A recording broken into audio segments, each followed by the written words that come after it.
Red, bantu aku Red. Aku rosak bersama teman-temanku ni. Bantu aku.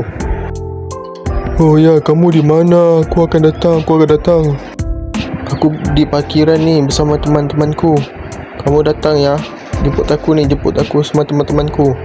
Baik-baik, aku akan datang ni. Aku akan bawa kamu ke bengkel.